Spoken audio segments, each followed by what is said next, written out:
Pessoal, professor Juliano Ramos, um bom dia, uma boa tarde, uma boa noite a todos vocês. A vida é muito boa e sempre vai dar certo. Pessoal, nesse vídeo eu vou falar com vocês sobre uma distribuição um pouco diferente, que se trata aí do Fedora Silverblue. Eu já tinha abordado essa distribuição aqui no canal, mas eu vou explicar um pouquinho melhor do que se trata.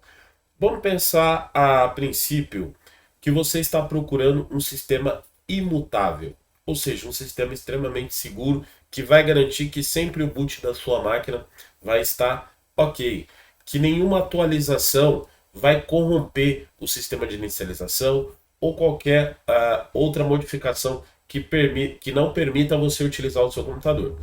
De fato, quem utiliza Linux já passou por isso.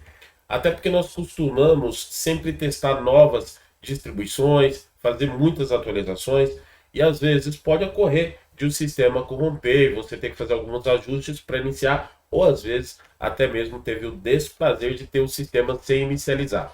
Isso é comum quando você testa muita coisa em qualquer sistema operacional, seja ele Windows, macOS ou Linux. Porém, a pegada aqui de um sistema imutável, existem outras opções, como por exemplo o Vanilla OS, e o Fedora Silver Plus ele traz essa pegada aonde o conceito é que sempre o computador vai estar disponível para você utilizar por conta do método que ele foi criado, que eu vou tentar explicar da maneira mais simples aqui para vocês. O sistema Fedora Silverblue, ele não tem diferença entre o Fedora comum no que diz respeito a ir para o seu ambiente desktop. Vai vir com Gnome, vai vir com as mesmas atualizações de segurança, ou seja, basicamente é o mesmo sistema. Mas aí por trás disso tem muito mais tecnologia que tem uma diferença entre os dois. Como começou essa ideia aí do Silverblue? A ideia do Silverblue, ela remonta lá em 2017, quando eles começaram um projeto para uma versão de Linux na nuvem chamado Fedora Atomic, aonde o conceito seria a implementação sempre de containers para as aplicações. Então o Fedora Atomic ele foi evoluindo e aí colocaram o nome de Silverblue para ficar assim uma ideia de sólido e confiável. Uma grande diferença é que quando você usa uma distribuição imutável, como é o caso aqui do Silverblue, a, o ambiente raiz do sistema ele é somente leitura. Então isso significa que todo sistema operacional ele é imutável. Você não consegue ir lá no raiz e mudar, instalar alguma biblioteca, alguma dependência. Quando você instala alguma coisa, essas atualizações elas são atômicas, ou seja, o sistema operacional inteiro, a atualização vem como um todo. Então, você quando atualiza é como se fosse uma nova imagem de distribuição que você recebe e gera-se uma nova imagem para você iniciar. Então, dessa maneira, vamos pegar aqui uma distribuição internet das coisas, aí você tem uma distribuição que está rodando numa TV ali, não tem por que ficar se atualizando pequenos aplicativos a qualquer momento. O ideal é que a nova versão do sistema ela venha, se atualiza como um todo e receba atualizações ali daquelas aplicações. Lembrando que é extremamente seguro que você pode voltar a qualquer momento. Mas vamos começar a ver isso na prática para ficar mais claro. E aí você pode se perguntar, eu, por exemplo, eu estou utilizando no meu computador de produção. E eu recomendo para quem essa distribuição? Eu recomendo essa distribuição primeiro para quem já tem um pouquinho de conhecimento e entende um pouco como funciona um sistema operacional. Tá? Não precisa ter um conhecimento avançado, não. Quem está fazendo meu curso básico aqui já vai conseguir entender o conceito. Então esse conhecimento ele é necessário porque para você administrar o sistema como um todo. Eu não recomendo para você que gosta de testar coisas. Você gosta de estar instalando vários programas, acabou de ser lançado uma nova aplicação, não é recomendado para você, porque você vai ter muito trabalho para ficar gerenciando isso. O ideal é para aquela pessoa, por exemplo, eu que está procurando estabilidade. Então você quer um sistema para você fazer seu trabalho acadêmico da faculdade, sem ficar alterando versão, né? Então você está fazendo lá sua tese. Então é ruim quando atualiza ali o sistema, muda e você tem que ter que parar para estudar ali uma nova configuração.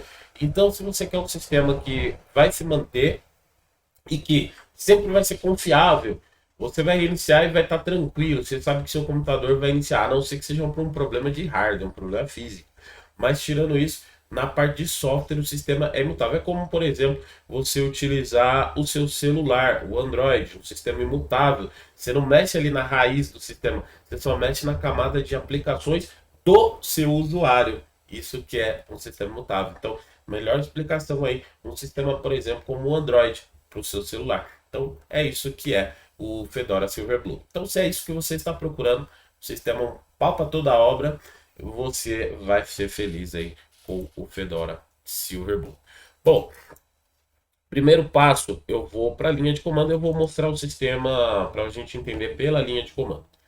Então, quando você tem o Fedora Silverblue, na parte aqui de visual, gráfico, eu nem vou falar muito porque é a mesma coisa aí do Fedora 38, tá? Então, você tem o Gnome, já a última versão, e etc e tal. Bom, o que muda entre ele para o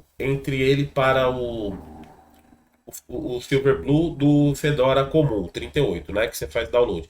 É que você pega a loja de aplicativos, aqui só vai ter aplicativo Flatpak, lá do repositório FlatHub. Por que só aplicativo Flatpak?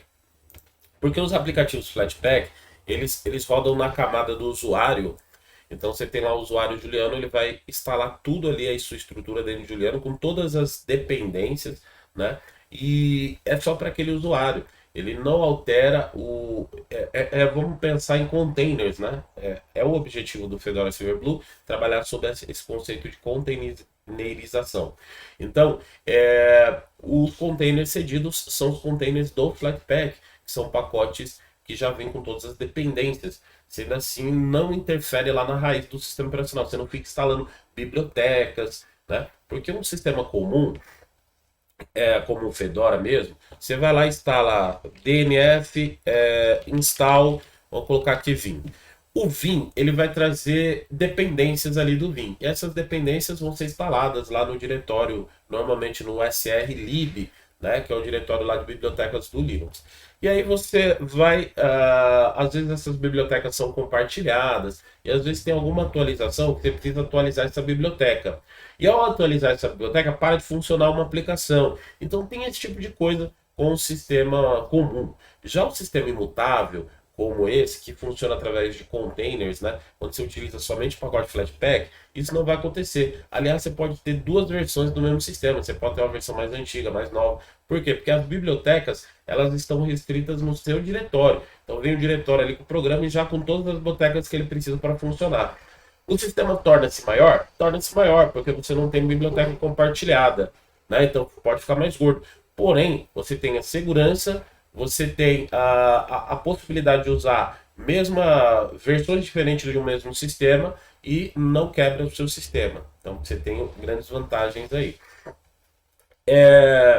Bom, vamos seguir lá. Então, primeiro passo aqui que eu vou mostrar para vocês, a gente tem um comando que é o RPM OSTree status. Então, ao utilizar esse comando, eu consigo ver qual é a versão que eu estou utilizando nesse momento. Então, nesse momento, eu estou utilizando esse daqui, ó, que é o Fedora, e a versão do commit aqui, a versão de atualização aqui do sistema, é esse 38 aqui que acaba com 0, tá? Beleza aqui, 2023, 06, né, a data aqui, então 24/6/2023, versão 38 aqui. É esse que eu estou usando aqui, tá? Mantém-se a data aqui, ó. Eu fiz alteração no dia 24, hoje eu tive já 3 alterações aqui. Então, o que são essas alterações, né? E aqui a base do commit aqui. O que são essas alterações? Quando eu iniciei o sistema hoje pela manhã, eu estava dando esse cara aqui, tá? A data de hoje, ó, dia 24, né, do 6 aqui de 2023. Então eu estava rodando esse cara, mas aí eu instalei o ZSH, reiniciei a máquina e entrei nesse que é o que eu estou usando, o ZSH aqui, para gravar esse vídeo para vocês mais bonitinho com esse interpretador de texto. Acontece, esse interpretador de texto, não, esse shell, né, esse sabor de shell, ZSH. Mas eu instalei um texto aqui. Também não é um interpretador de texto, é um editor de texto, tá? E aí eu instalei o Vim. O Vim, eu instalei o Vim, mas não reiniciei ainda. Eu não tenho o Vim aqui na minha máquina. Então, se eu digitar Vim aqui, ele ainda não está funcionando. Por quê? Porque eu não reiniciei. Quando eu reiniciar, eu vou entrar nesse deploy aqui, eu vou entrar nessa versão. E aí, já com os SH. E a qualquer momento, eu posso voltar para versões anteriores, eu posso voltar no passado. Na tela de inicialização do sistema, quando vem o Groove, é só escolher embaixo e escolher uma versão anterior. Então essa versão aqui, que eu tô, que vem com o... Já vai vir com o Vim, quando eu reiniciar a máquina, né? Se eu quiser voltar e falar, não gostei do Vim, perdi tempo instalando ele, sei lá, não gosto dessa aplicação, eu prefiro o Emacs, né? Briga de Vim Emacs ou o Nano, eu reinicio a máquina e beleza, volto na versão anterior onde eu não tinha o Vim. Mas como que eu instalei esse Vim e esse Emacs? Então, existe a aplicação aqui, então posso rodar aqui um sudo, rpm ostr install e o nome da aplicação, seria como dnf install. Então, por exemplo, eu vou instalar um pacotinho aqui chamado elinks, que serve para navegação em modo texto, é um browser em modo texto. Então vou lá, eu vou digitar aqui a minha senha e o interessante é que ele vai instalar esse pacote e vai gerar uma nova imagem. Então ele vai gerar uma nova imagem e assim você tem um sistema o mais seguro possível. Porque você pode reiniciar e não aceitar aí entrar na versão anterior de quando você instalou. Então sempre que você instala, vai ser necessário reiniciar para aplicar essa atualização, porque você vai ter que entrar na imagem que ele vai gerar. O ideal é que você não fique utilizando aí o RPM ostr. Não é esse o objetivo. Até porque toda vez que eu estou utilizando aqui, eu estou modificando a minha imagem padrão. E já estou saindo aí do legal. O legal disso é que você não utilize isso. Sabe quando aquelas pessoas pegam lá na internet tutoriais para a senha de root do Android, para começar a mexer o Android como root? Aí você começa a mexer na raiz do sistema. Então o seu sistema já corre risco ali de ter algum problema. Apesar que aqui facilmente eu posso voltar e entrar na versão anterior. Então, olha lá, se eu rodar agora o RPM ostr status, eu vou ver que agora eu tenho mais uma versão aqui. Quando eu reiniciar, ela vai vir com elinks, vai vir com o pacote BR aqui de atualização, vinho os SH, tá? Beleza, então era isso que eu queria. Quando eu reiniciar a máquina, já vai vir com essas aplicações. Mas, como eu disse, o ideal é não utilizar. O ideal é você utilizar sempre pacotes Flatpak, porque pacote Flatpak não precisa de senha de administrador. Você utiliza na camada do seu usuário. Então, assim, tem Flatpak para tudo? Vamos pegar aqui.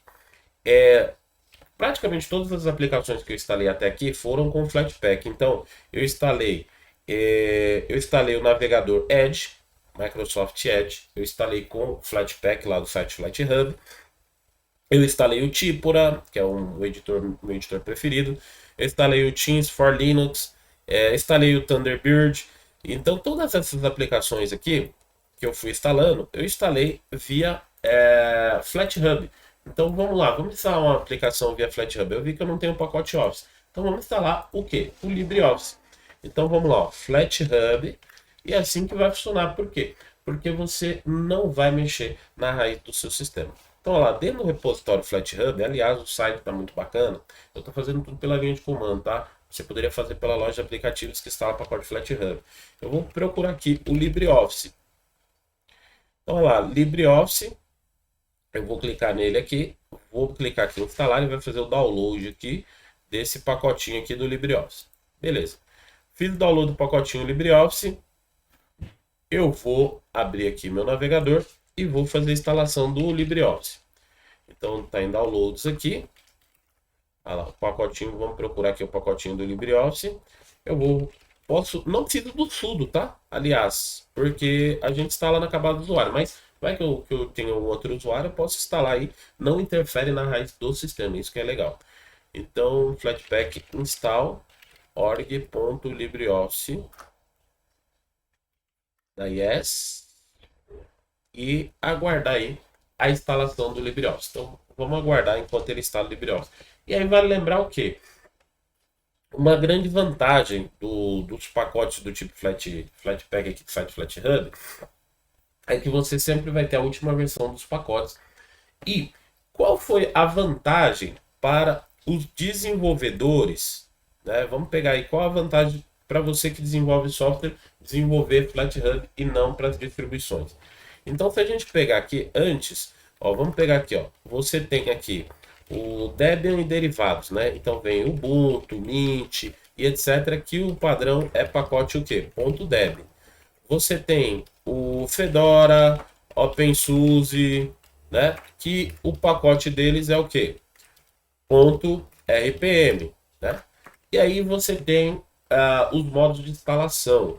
Então você pega lá o Debian, que utiliza o apt ou apt-get para instalar, né? A mesma coisa aí vale para o Ubuntu. Você pega o Fedora, usa o DNF. Você pega o OpenSUSE, usa Yum. E assim por diante. Então as distribuições têm suas variações. E aí nós temos o que? O Flatpak. Mas quando você é desenvolvedor, você tem que pensar o seguinte. Por exemplo, no Ubuntu ou aqui no Linux Mint, você vai instalar, você vai criar seu programa para ser instalado, o pacote 1.deb, você tem que saber o caminho, né, path aqui, de onde fica as bibliotecas dessas distribuições. Por quê? Porque você vai ter que instalar o seu programa e colocar as bibliotecas no local certo. Então, por exemplo, o srlib, barra lib, o srlib 64, etc. Né? Você vai ter que saber todo o caminho das bibliotecas para seu programa se colocar. E isso é diferente entre essa distribuição baseada Debian Ubuntu do Fedora com a OpenSUSE. E pode se mudar também, às vezes, o nome do programa. Então, um exemplo disso. Por exemplo, Apache 2, Debian Ubuntu é o servidor web. No Red Hat, no Fedora, é HTTPD. Então, pode mudar seu nome da aplicação também, a mesma aplicação com nome diferente. Então, quer dizer, o desenvolvedor ele tem um grande trabalho. No caso, e aí no caso do Flatpak, você tem um único pacote e dentro desse pacote vem com todas as bibliotecas necessárias. Ou seja, você não precisa mais de dependência. Então isso funciona através de um container. Você vai instalar. Por quê? Não precisa de dependência. Digamos que para instalar a sua aplicação, você precisa da lib jro, né? Ponto, sei lá, ponto lib. Você precisa dessa biblioteca. E aí, você instalou, quando você vai instalar o programa, o instalador vai falar, ó, tá faltando lá o apt, vai falar, tá faltando a libjro.lib. Aí você vai colocar assim e ele instala para você. Às vezes, o que que acontece? Quando você remove esse programa, essa biblioteca fica lá, né? Criando lixo no seu sistema, né? E às vezes, além dela, essa biblioteca ficar lá, né? Claro que existe comandos inteligentes, o apt mesmo faz essa limpagem. Você pode jogar um apt-get clean, né? Purge, né? Apt-get menos menos purge, apt menos menos purge para limpar. Existem alguns comandos para você tentar encontrar e limpar essas bibliotecas. Mas, além disso, por exemplo, você vai instalar uma nova versão desse programa, pode conflitar com essa biblioteca. Por quê? Porque precisava da JRO2, o programa atual. Aí o programa novo que você vai atualizar precisa do 3. Então já não tem como você manter dois programas iguais, porque vai atualizar automaticamente por 2 por 3. Porque essas bibliotecas, elas são o que a gente chama de bibliotecas compartilhadas. Outro programa pode usar essa mesma biblioteca, né? No caso do Flatpak, as bibliotecas elas vão vir todas aqui, dentro do próprio pacote. Então, no caso, uma explicação bem boba seria, por exemplo, aqueles pacotes portáveis do Windows, que já vem tudo ali. Você clica e executa. Então, a ideia seria o contexto mais ou menos igual. Qual a vantagem de você ter isso daqui também? Porque você não mexe na raiz do sistema, né? E sim, tudo que você instala vai ficar dentro da home do seu usuário. Então, tudo vai partir da home para frente, né? Da home do seu usuário. Então, home Juliano, né? E aí vai ser instalado os pacotes Flatpak lá dentro. Ou seja, qualquer problema que der, você só está afetando esse usuário. Você não está instalando programas que estão lá na raiz. Você não está mais utilizando a raiz. Aliás, no sistema imutável como Fedora Silverblue, a raiz ela é somente leitura, você não grava em nada dentro da raiz, tá? A gente pode dar um ls-l na raiz aqui do Silverblue, você vai ver que todos os diretórios, como home, mídia, são redirecionados aqui, ó, var home, né? Então, a raiz do sistema em si, você não grava. Eu não gravo na raiz do sistema, não tenho permissão para isso. O que eu faço cada usuário utiliza o seu ambiente, seu espaço. Então, isso é o funcionamento do pacote Flatpak. Aliás, terminou aqui a instalação concluída. Vamos ver se instalou direitinho o nosso LibreOffice. Então, vamos abrir o LibreOffice aqui, o Writer. Ela abriu o LibreOffice. Bonitinho, ó. Né? Vamos ver a versão sobre o LibreOffice, versão 7.5.4, a última versão. Olha que interessante aí, né? Sem nenhum probleminha. Instalou tudo bonitinho. Vamos mudar o ícone aqui. Eu gosto do ícone chamado Colibri. Acho mais fluido esse ícone aqui. Vamos abrir os outros aqui. LibreOffice Calc. Tudo funcionando perfeitinho como deveria. Beleza? Bom, pessoal, é isso. Espero que vocês tenham gostado dessa explicação aí do Fedora Silverblue. Para concluir o vídeo, não é uma distribuição para todos. Essa é uma distribuição para quem procura um sistema extremamente seguro, um sistema imutável, como um sistema embarcado, um sistema que você utiliza no seu celular. É um sistema que você não vai alterar. As atualizações, elas são o sistema é um pacote todo, ele é engessado e você só instala programas na camada do seu usuário. Então, é para quem procura esse tipo de aplicação que eu recomendo essa distribuição. Não é para o público em geral. Eu acredito fielmente que o futuro vai ser que todos os sistemas de computadores desktop sejam imutáveis. Até porque pensa em empresas, você já tem, né? No caso do Windows, eu vou dar um exemplo lá onde eu trabalho, lá na Prodesp. O Windows, ele tem uma série de seguranças para que você não possa ficar instalando programas ali. Só alguns programas que rodam a nível do seu usuário, né? Então, o Windows você tem que instalar uma série de configurações e tal. Você tem um sistema assim, imutável, basta você instalar isso nos desktops das pessoas, ali nos seus workstations, né? E você já tem um sistema que ele já é, por padrão, imutável. Então, só quem tem a senha do root vai conseguir fazer qualquer coisa, senão o seu usuário pode falar o que ele quiser, mas dentro do seu ambiente de usuário. E o que ele quiser, não. E o que tem ali disponível nos pacotes FlatHubs, que é um leque gigante de aplicação, tá? Então, você viu, foi lá, LibreOffice, se tem o que você precisar, você encontra lá. Beleza? Espero que vocês tenham gostado de mais esse vídeo. Até a próxima.